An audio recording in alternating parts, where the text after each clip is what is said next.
Les orientations budgétaires 2026 de la Cinor sont fortement marquées par le contexte budgétaire national très tendu.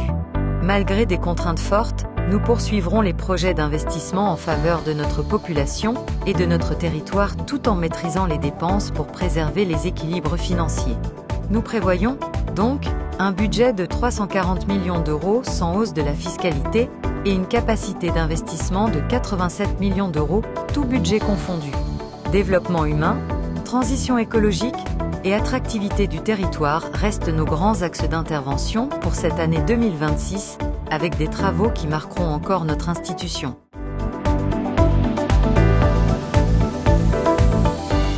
En matière de développement humain, la Cinor en 2026 continuera sa réflexion sur sa compétence funéraire.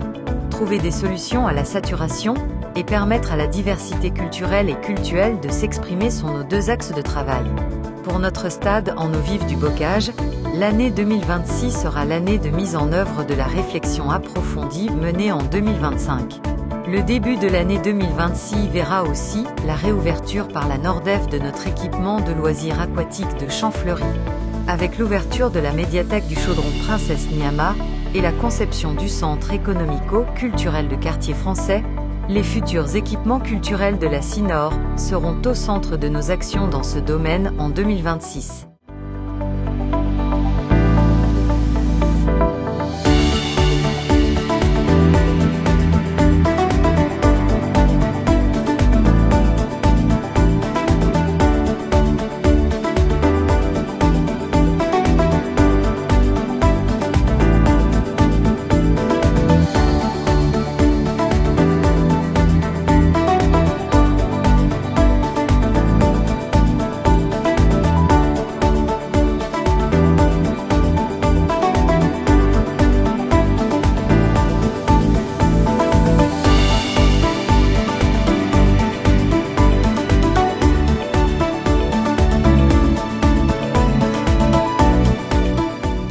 En 2026, la Cinor poursuivra sa politique volontariste en matière de gestion des déchets.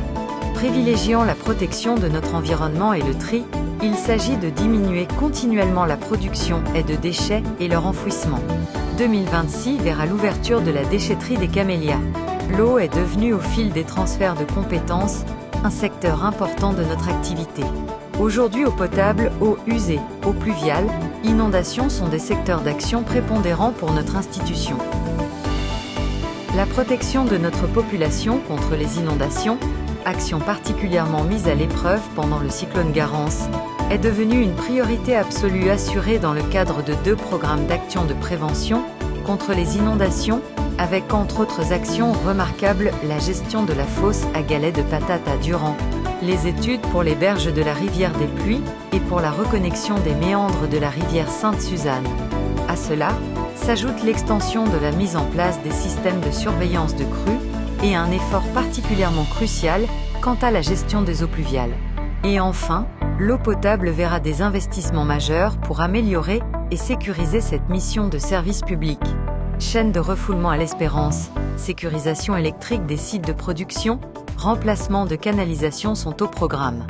Et surtout, débutera, en 2026, le chantier hors du commun de la réhabilitation de l'usine de Bellepierre, pour 29 millions d'euros.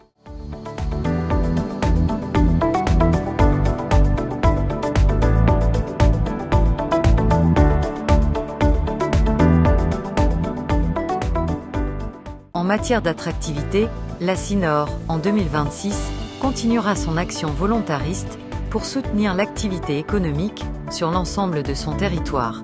Le soutien à l'activité économique des hauts de notre territoire, les zones d'activité, ou encore le futur dispositif intercommunal d'accompagnement des entreprises demeurent des axes de travail importants. Avec une attention particulière qui fait de notre territoire le leader de la nouvelle économie, nous continuons à impulser avec nos partenaires Sirois et Technopole, réunions une politique d'excellence et d'innovation à forte valeur ajoutée. Et bien sûr, 2026 sera une année charnière en matière de mobilité nouvelle. Les chantiers pour Baobab, notre future ligne de bus à haut niveau de service, vont s'intensifier. Et les étapes préliminaires à la construction du téléphérique Belle-Pierre, la montagne seront engagées.